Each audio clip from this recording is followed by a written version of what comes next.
Senior most second number के जज, उन्होंने क्या रिक्वेस्ट की इंडियन एक्सप्रेस में इंटरव्यू देके क्या बोला कि सुप्रीम कोर्ट से ये उम्मीद ना करे ऑपोजिशन पार्टीज़ के वो ऑपोजिशन पार्टीज़ का रोल अदा करेंगे।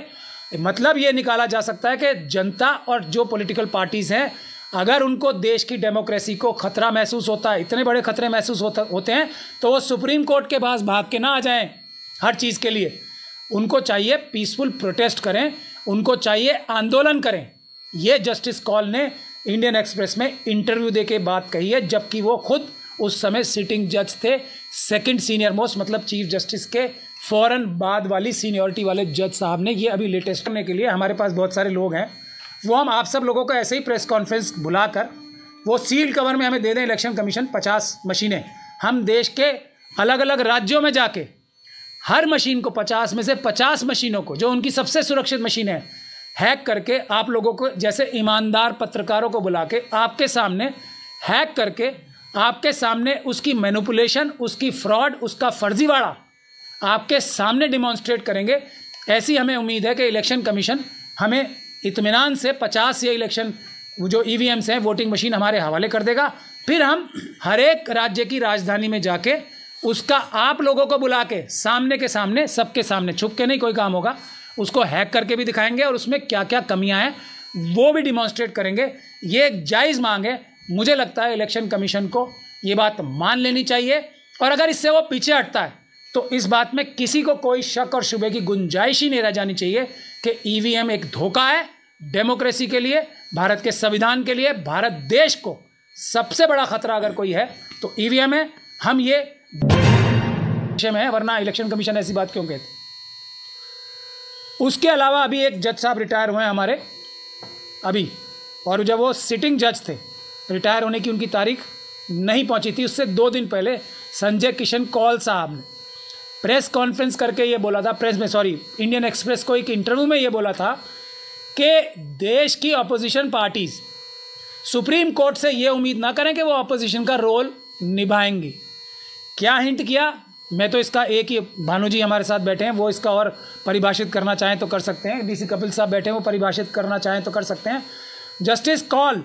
सबसे सीनियर मोस्ट सेकंड नंबर के जज, उन्होंने क्या रिक्वेस्ट की इंडियन एक्सप्रेस में इंटरव्यू देके क्या बोला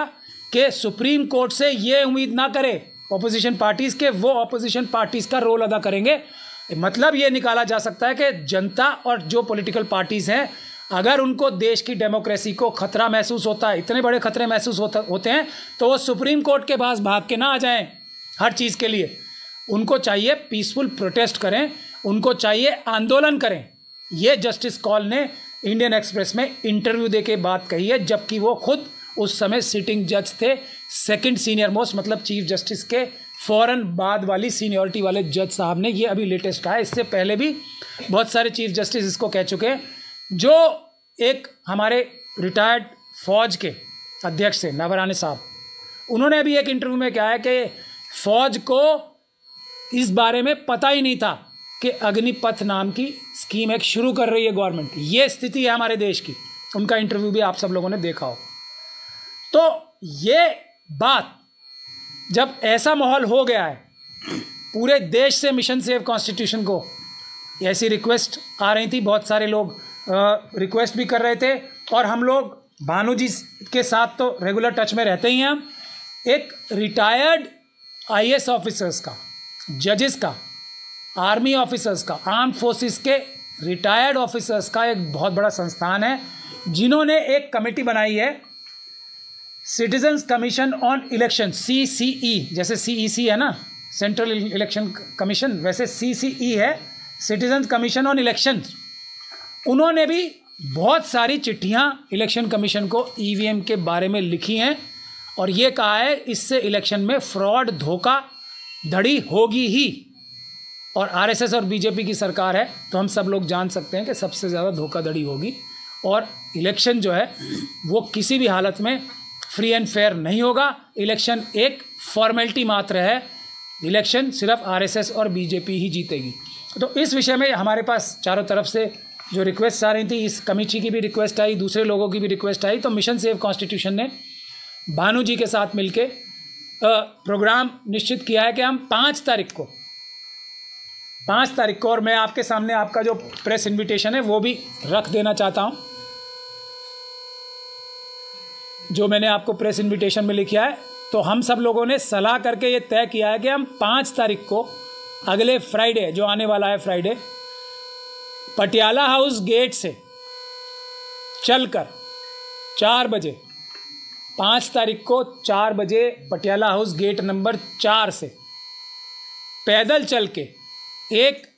जो ऐसे सिटीजन्स हैं ना जिसके बारे में अभी मैंने इलेक्शन कमीशन का लिखा था कि अलर्ट सिटीजन्स जो हैं, जो कॉन्शियस सिटीज़न हैं,